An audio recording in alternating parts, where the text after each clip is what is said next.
Hey, Peyton, nice to see you again on this beautiful day.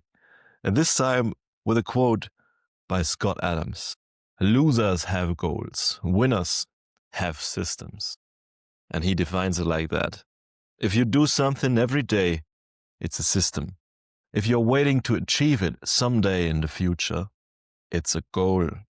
Peyton, right on. What do you think about systems? What value can they add to our life? Great quote. Really good principle, and a timely time of year to be considering this. I think that his emphasis on systems, or another way to think about it is habit manipulation, is central as it relates to claiming more agency over what we can achieve in our life. Because our inputs are not at the level of the far off in the future outcome. The inputs we have are actually the things that we do day in, day out. And so, if we want to get something way out there, the best way to actually move toward it is by taking the next step, and then the next step, and then the next step, and the next step, and doing it consistently and making sure that our steps are actually going in the right direction.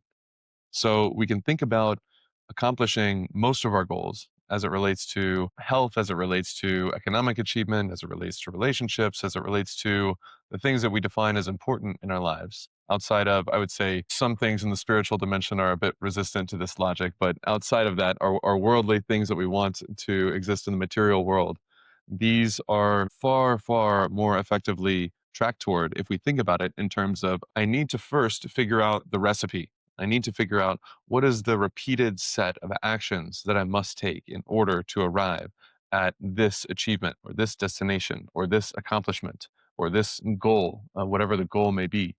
And then once I figure out, okay, if I want to lose 10 pounds, then I need to have a calorie deficit of 35,000 calories. And if I want to have a calorie deficit of 35,000 calories, then I could have a deficit of negative 500 calories per day for 70 days. And now that today my system is I'm going to count how many calories I eat. And then if I get to 500 below my total daily energy expenditure, then I'm going to eat pickles or stuff that's only 5 calories or something like that. And this is an example where if I just wish that something would happen without an actual set of habits that I'm implementing to get there, then it is oftentimes no more than a wish. And this is where we can really frustrate ourselves. At least in my own experience, this is where I've tended to frustrate myself. And so it's actually very helpful oftentimes to have a vision of the future. What are we aspiring toward? And are we choosing something intentionally that truly will serve us, that truly will enrich us or make the world a better place? This step is not to be dismissed as unhelpful. It's actually really important to know where we'd like to go, because otherwise, how are you going to know what direction to go? But from there, don't stop, because that is not going to get you there. Just knowing where you want to go, just knowing the vision is not going to get you to the vision.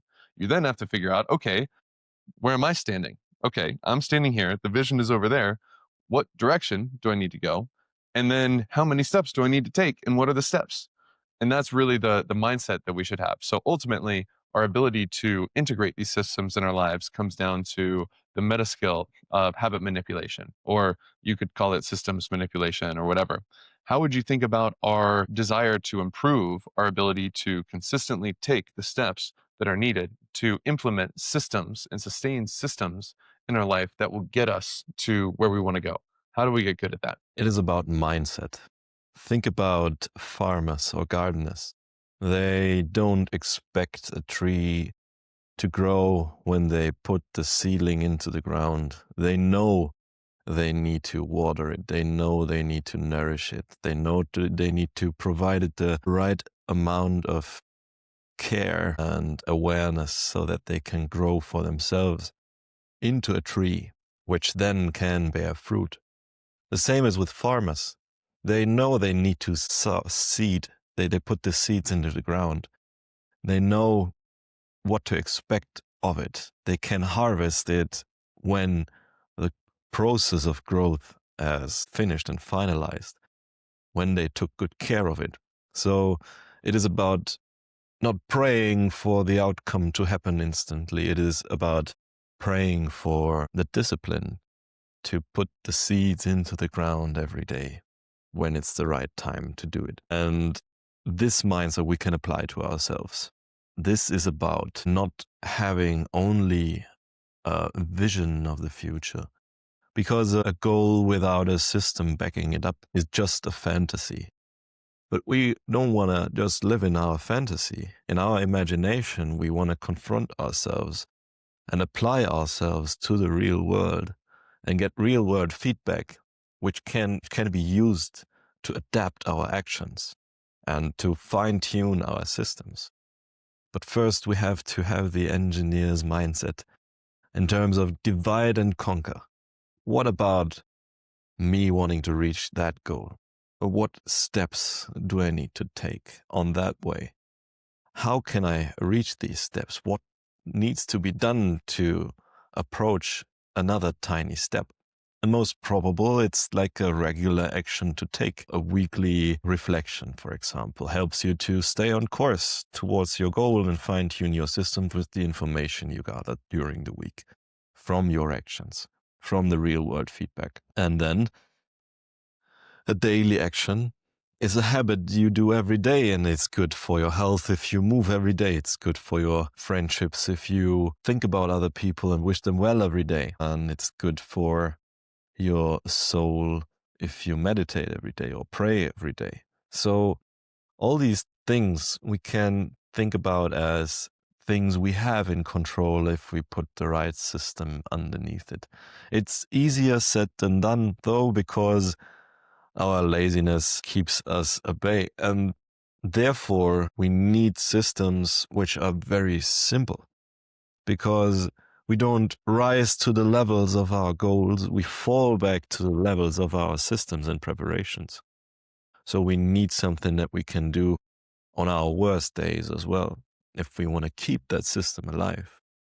How do we keep our systems alive? And Peyton, what is a good approach in designing and engineering a good system, a good habit to keep us propelling forward? Hmm. Well, you named one of the most important things, which is if you want to be good at habits, you absolutely have to honor the consistency and completely disregard your perfectionism. If you are a perfectionist about I'm going to do yoga and it has to be 45 minutes every single day. You're going to fail at habit manipulation, straight up. Like if you are a perfectionist about it has to be perfect every single day and the maximum dose and the ideal amount and the ideal circumstances, you will not succeed. Flat out, that is a almost guaranteed you are going to fail at habit manipulation if you're perfectionist about what it has to be. Where to be perfectionist is the consistency.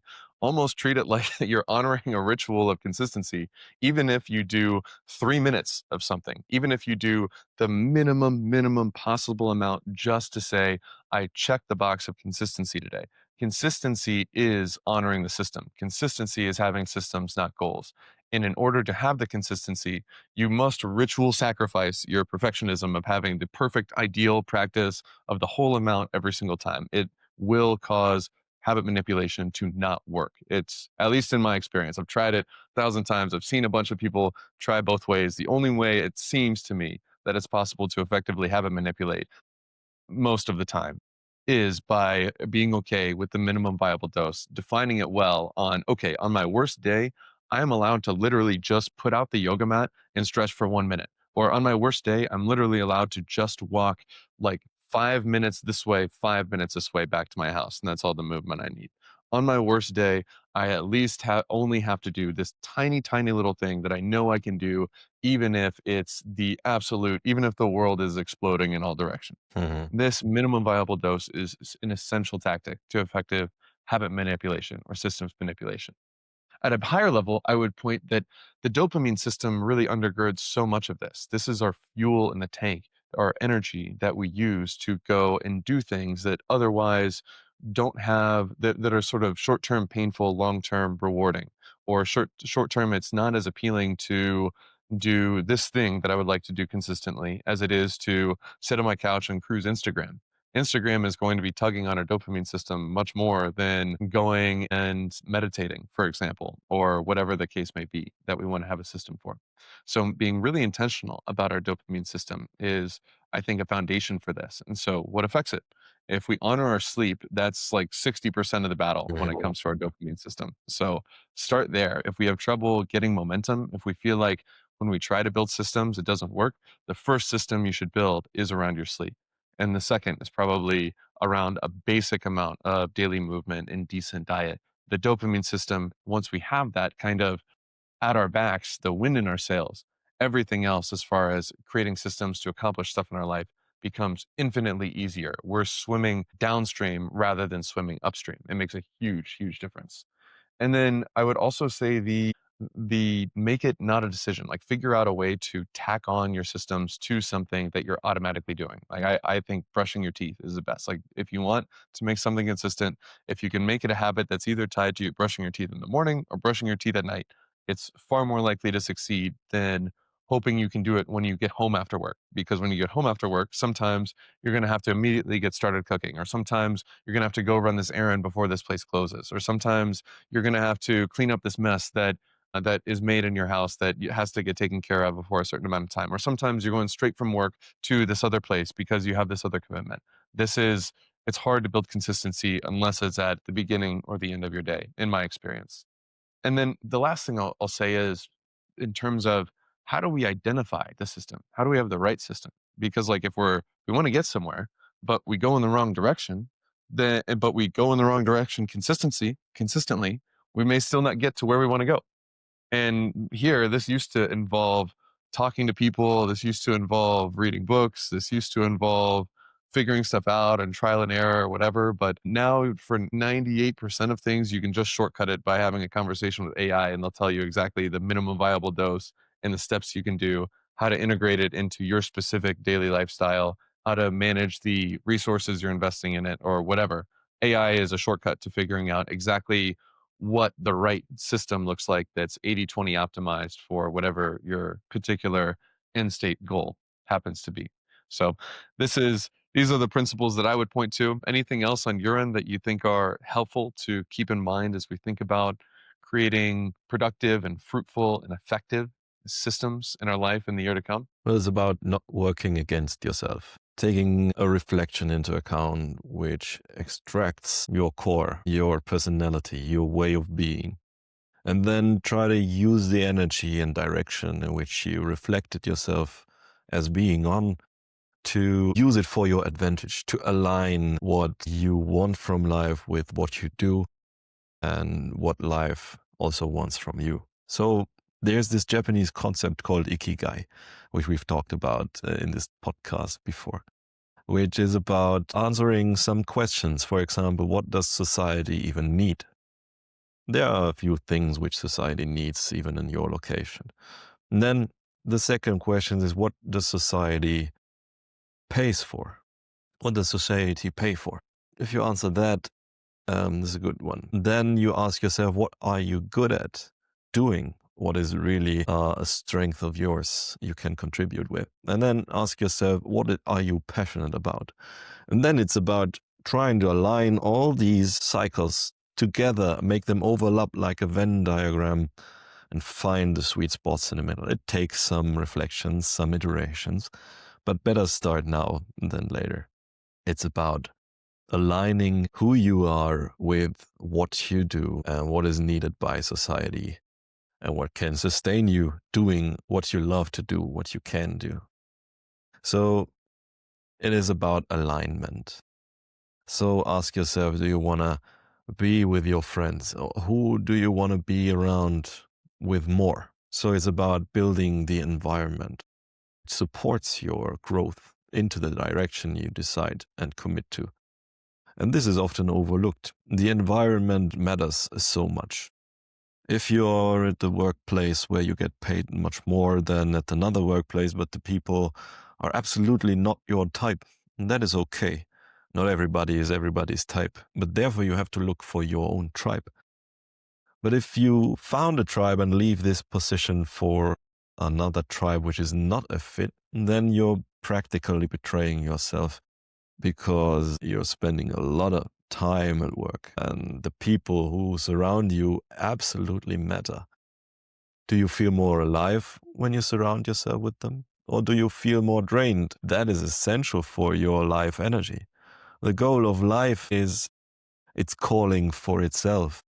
It's propelling itself forward, is to make you feel more alive. And if you are more alive, you are more likely to uncover your whole potential and serve the world with your unique gifts. So it is essential to build the environment you need for optimally serving your system. And there's a study which recently came out, which I want to add to, is the performance and psychological effects of goal setting in sports, a systematic review and a meta analysis. And the study found that process goals have a large effect on performance. Performance goals had a moderate effect, and outcome goals had a negligible effect. That means focusing on the outcome tends to activate both approach and avoidance motivation. But process goals speak the language of our brain and body. They speak action. So we need to align our actions with what we set our minds to do. And it's about action in this world, Peyton, isn't it? We need to. Agreed. Agreed. Yep. And I do love this point you just threw out. One aspect of managing our dopamine system, if we really want to have the motivation and the dopamine and the energy that we need to consistently act on these things, it is very helpful to eliminate certain sources of cheap or free dopamine in our lives so that we mostly get our dopamine from actually doing things that bring us closer to who we want to be and the life that we want to have. And so if I want to go find a wife and get a family, but I am watching porn, then I'm getting a lot of free dopamine from this source that is sapping my drive from actually doing the much higher friction, much short term painful actions that would be necessary to interact with and go out and talk to people on that dimension. Or if I really want to pour my whole energy and life force into a career, but I'm getting a ton of dopamine from online status games or video games or whatever, then this is going to sap my baseline dopamine or the dopamine response that I will get from the actual actions that I need to take in my life that have much less short-term automatic guaranteed rewards. And at the same time, we want to train ourselves, even with self-talk or with mindset, to get more dopamine from the things that bring us closer to our goals that wouldn't naturally give us a ton of dopamine unless we actually tell ourselves a story about it. So if I'm going on my second jog and I want to become a good runner and it's frustrating and I don't like it and it's whatever, then it actually can be helpful afterwards to tell myself a story about I feel really good that I leaned into that and did the uncomfortable thing that I didn't want to do because I'm trying to sacrifice in the short term to get this thing in the long run. By doing this, I am becoming closer to the person that I aspire to be, and I am building a meta skill of habit manipulation that will enable me to become more and more powerful and high agency in my life in all kinds of dimensions. And these stories that we tell ourselves can actually really help to make it more satisfying to do this 10-minute activity that when like let's be honest, when you go on your second jog, you're not going to see a transformation in your body. You're just going to feel discomfort and pain. You're not going to shave minutes and minutes off of your mile on your second week. It's going to be short-term pain, long-term gratification, but if we tell ourselves the right story, we have the right mindsets, we have the mindset of valuing the habit itself, valuing the consistency itself, valuing even being the type of person that honors and builds systems in our lives to become closer to where we want to go because we recognize that that is effective at bringing us closer to the vision that we have for ourselves in our lives. Those mindset shifts can actually be quite helpful in sort of reversing the the uphill battle of our own Homo sapien hunter-gatherer dopamine systems in the modern world. These can be helpful tactics. And the last things I'll say is to the environment, to the extent that we can manipulate it, let's use it to remove friction from the things that we want to do and create friction between the things that we don't want to do. Hmm. Let's make our activities that we want to do in our systems as rewarding as we can for the short term. Let's use our dopamine system to our advantage to the extent that we can. And let's make it start small. This is the last thing I'll say. Yeah. Anytime we want to build a system, start small. And then once you think you're starting small, start twice as small as that. Once you build the consistency, you can build it up to the effective dose that you aspire to. But if you start small, then you will actually land the consistency. Once you land the consistency, the rest is going to take care, like much more take care of itself. The rest will be much more, the wind will be at your sails and your back.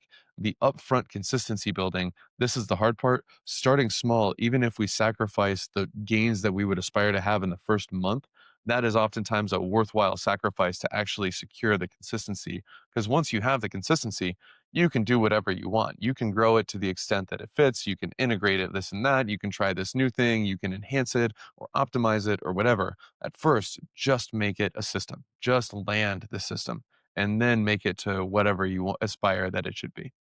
Any other thoughts? I guess my intention out of this is to just be thoughtful about there's some areas of my life that I'm already recognizing this and really using these principles to my advantage. There's some other elements of my life that I just don't have this mindset about. Like I might have a goal rather than a system for a whole dimension of my life that I ultimately would like to achieve or would like for things to go the way I want it to go.